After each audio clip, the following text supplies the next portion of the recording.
안녕하세요. 기능의학 의사 김원장입니다. 자, 오늘은 그 면역력을 확인하고 올리는 방법이라는 주제에 대해서 한번 이야기해 보도록 하겠습니다.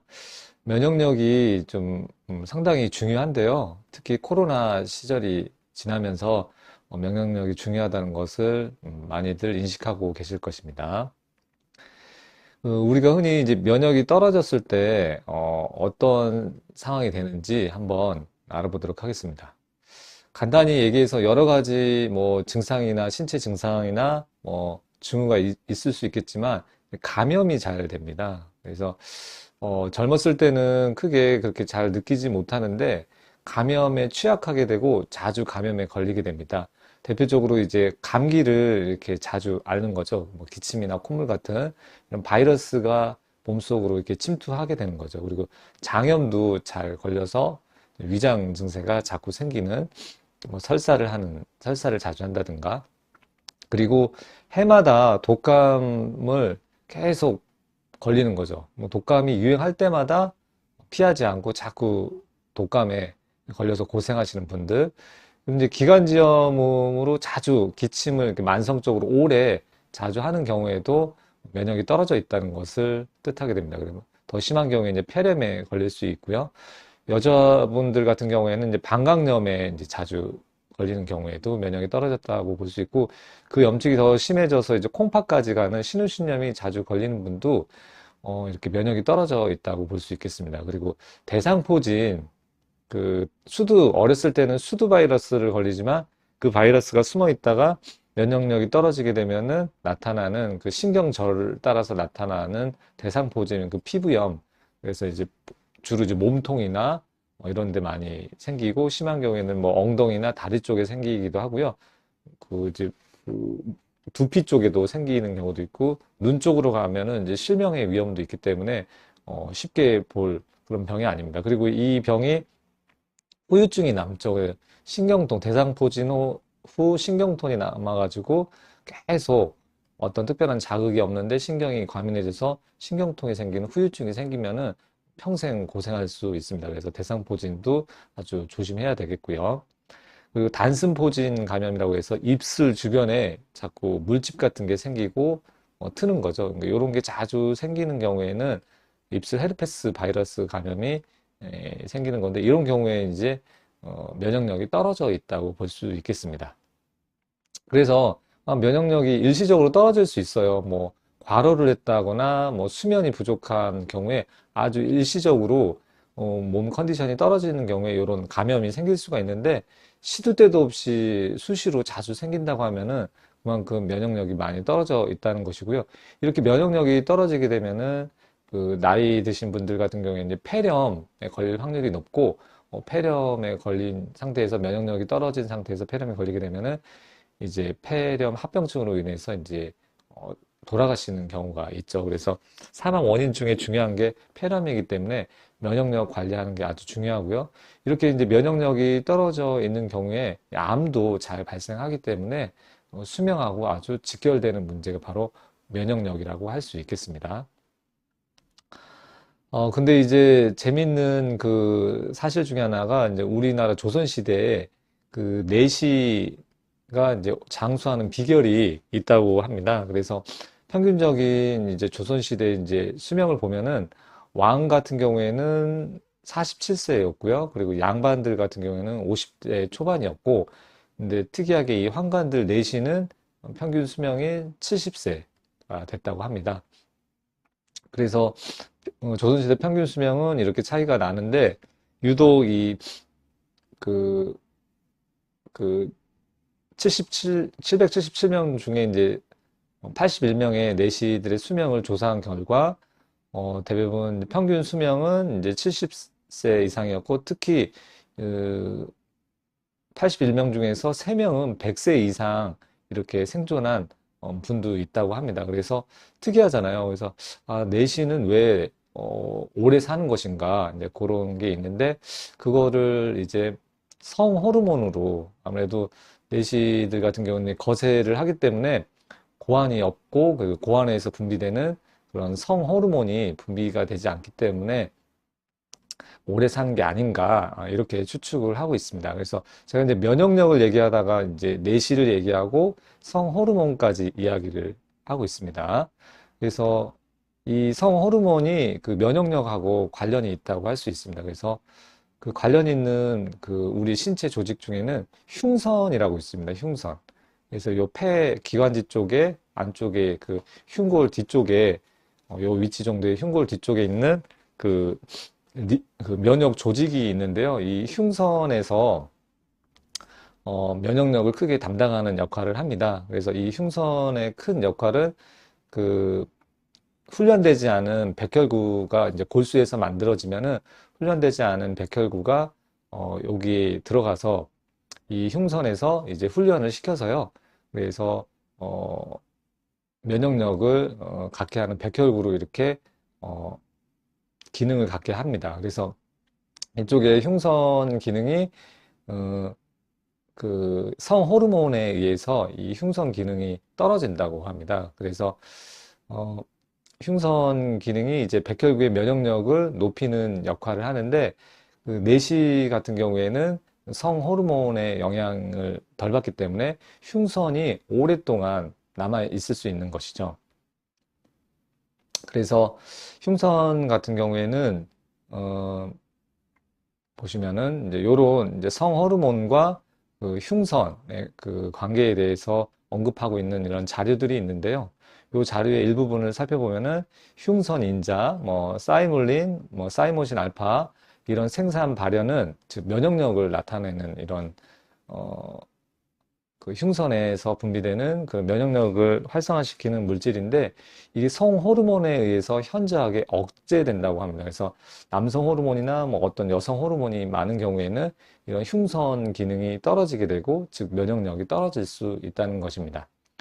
그리고 반대로 근데 성 호르몬 같은 경우에는 종양세포 그 흉선에 그 종양을 암이 생기는 것을 방해 그 억제하는 효과가 있다고 합니다. 그래서 적절하게 그 성호르몬이 있어서 흉선에서 암이 생기는 것을 조금 억제하는 그런 효과도 있고, 근데 성호르몬이 너무 많은 경우에는 흉선 기능을 억제해서 면역력이 떨어질 수 있습니다. 그래서 적절한 그런 성호르몬 분비가 필요하다고 할 수 있겠습니다. 그래서 뭐 그런 성관계 같은 경우에는 뭐 내시 같은 경우는 할 수 없었을 것이고요. 왕 같은 경우에는 그런 성 호르몬 그런 성관계를 많이 하게 되기 때문에 성 호르몬 영향을 많이 받고 그러면서 이제 수명이 짧았을 수도 있겠다. 이렇게 예측을 할 수 있겠습니다. 그래서 흉선 같은 경우에는 이 흉선의 그 나이에 따른 분포인데요.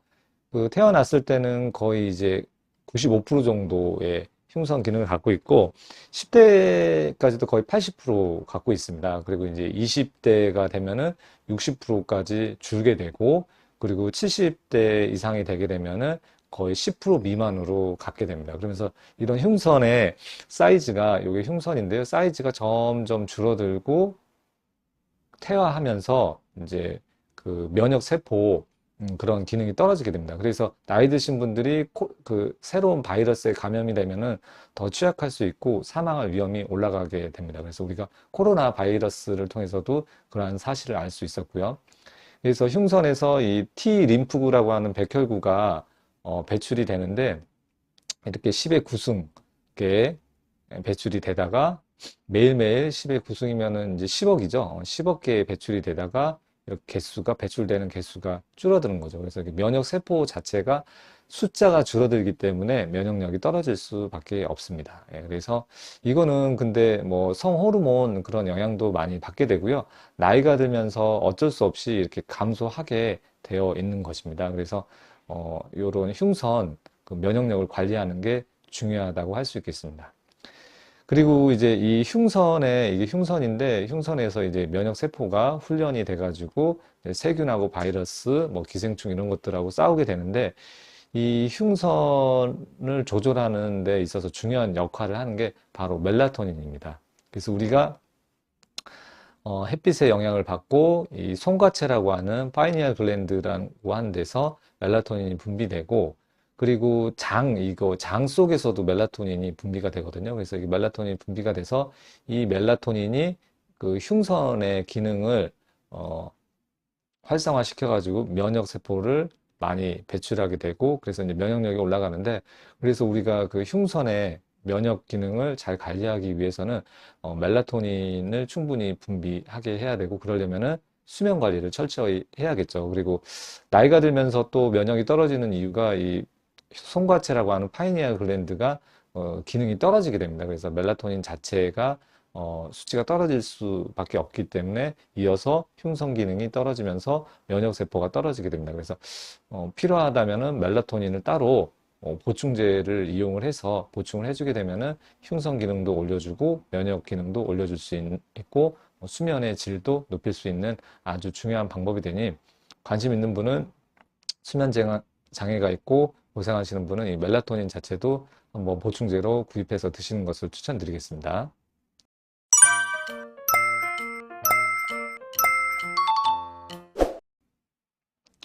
그래서 이제 면역력을 확인하는 뭐 여러 가지 검사가 있을 수 있는데, 제가 병원에서 하는 검사를 간단히 설명을 드리겠습니다. 가장 흔하게 하는 검사는 바로 이 WBC 백혈구 검사인데요. 이 백혈구 수치를 볼 수가 있겠습니다. 먼저 여기는 이제 4,100개 정도 나와 있거든요. 그래서 4.1이면 4,100개 정도 됩니다. 그래서 정상 범위가 한 4,000개에서 10,000개 정도 되고요. 이 백혈구 숫자는 근데 보통 제가 환자들을 쭉 검사를 해보니까 6,000개를 잘 안 넘어가요. 그래서 한 4,000에서 6,000개 사이면 적당하다고 볼 수 있고요. 마르신 여자분이라든가 어떤 그 채식 위주의 식단을 하거나 이런 분들 같은 경우에는 백혈구 수치가 좀 떨어져 있을 수 있습니다. 그래서 이 숫자가 너무 떨어진 경우에 면역력이 좀 떨어져 있다고 볼 수가 있겠고요. 그 다음에 또 보는 게 그 백혈구, 이게 디퍼런셜 카운트라고 해서 그 백혈구 분율을 보는 겁니다. 그래서 뉴트로필이 이제 그 호중구입니다. 호중구. 그리고 이 림포사이트가 림프구입니다. 그리고 모노사이트가 단핵구입니다. 핵이 하나 있는 거. 요 세 가지 그 세포 백혈구 종류가 있던 밑에 이제 호상구, 호염구도 있는데, 크게 이제 면역력을 보기 위해서는 요 세 가지를 가지고 평가를 할 수가 있는데요. 그래서 이게 정상 범위에 잘 들어 있는지, 퍼센트가 보통 단핵구는 이제 8%를 안 넘어가는 게 좋거든요. 그래서 여기는 이제 6%로 적당한데요. 이 뉴트로필 림프구, 이 호중구하고 림프구 비율을 이제 아마 혈액 검사 하신 분들은 건강 검진 했을 때 이 비율이 어떻게 되는지 한번 살펴보세요. 그래서 이 두 가지 비율이 지금 여기에서는 백혈구가 4,100개가 나왔는데, 뉴트로필 이 호중구가 62.2%가 나왔고 림프구가 28.9가 나왔습니다. 그래서 이 상대적인 비율이 중요한데, 이 상대적인 비율이 보통 1에서 2 사이가 적절하다고 보고 있거든요. 이 환자 같은 경우에는 이미 두 배가 넘죠. 두 배, 28.9를 두 배 하면은 59.8 정도가 되잖아요. 그거보다 높아가지고 2보다 크기 때문에 이런 경우에 혹시 면역력이 떨어져 있겠구나, 이렇게 예측을 할 수 있겠습니다. 그래서 이런 경우에 면역력이 떨어져 있다, 이렇게 볼 수 있는데, 1차적으로는 백혈구 수가 떨어져 있는지, 그리고 이 단핵구의 비율이 깨져 있는지, 그리고 이제 그 호중구와 림프구의 비율이 2가 넘어가는지, 이런 것들을 체크를 해보시면은 자신의 그 면역력 상태를 한번 확인해 볼 수 있을 것입니다. 아마 주류의학에서는 이런 얘기 잘 안 할 거예요. 그리고 이제 NK 활성도라고 해서 그 암세포 면역과 관련되어 있는 NK 활성도를 볼 수 있는 검사가 있습니다. 그래서 이런 검사를 직접적으로 하면은 면역을 평가하는 중요한 지표가 될 수 있습니다. 이 환자 같은 경우도 한 60대 여자 환자분인데, 그 이제 위암이 이제 위암으로 이제 조기 위암으로 진단이 되어서 어떻게 기능의학적으로 좀 치료를 받아보려고 오신 분인데, 결과를 보니까 91밖에 안 나왔습니다. 그래서 이 수치 같은 경우에는 그 NK 활성도 같은 경우에는 500 이상을 정상으로 보고요. 이제 100 이하인 경우에는 이제 면역이 많이 떨어져 있다고 볼 수 있습니다. 그래서 뭐 잠을 못 자거나 운동을 과하게 하거나 몸이 피곤한 경우에도 이게 일시적으로 떨어질 수 있는데, 지속적으로 떨어진 경우에는 이제 암 발병이 생길 수가 있고, 또 암이 재발할 위험이 있으니까 이런 NK 활성도 검사를 주기적으로 해보는 것을 추천드릴 수 있겠습니다.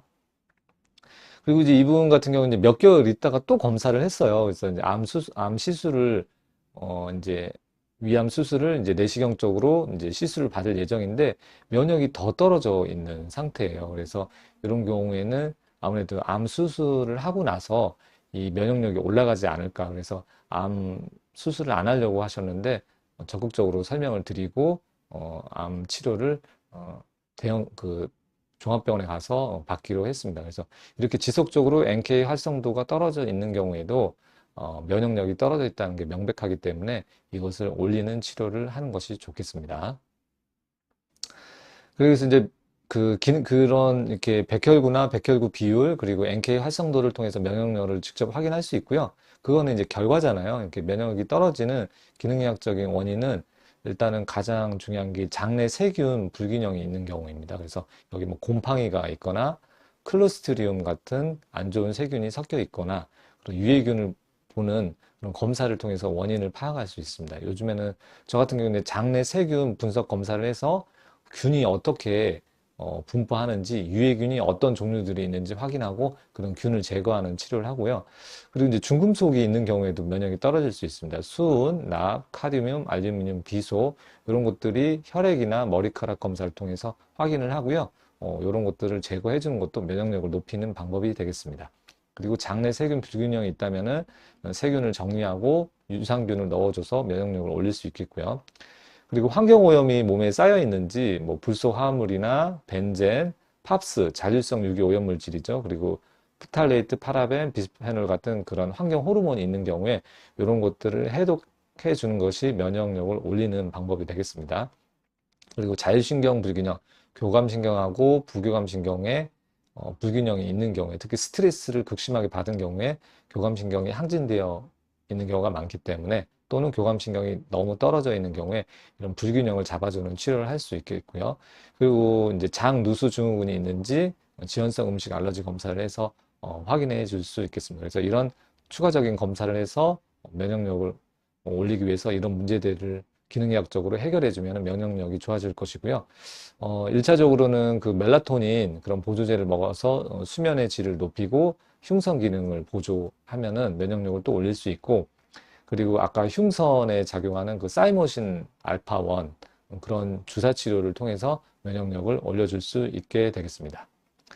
자, 오늘은 이렇게 그 면역력이 떨어졌을 때 어떤 증상들이 나타나고 검사를 통해서 어떻게 확인을 하고 기능의학적으로 어떤 문제들을 해결을 해서 면역력을 올리는지 살펴봤습니다. 오늘 영상은 여기까지 말씀드리고요. 다음에 또 유익한 영상으로 찾아뵙도록 하겠습니다. 시청해 주셔서 감사합니다.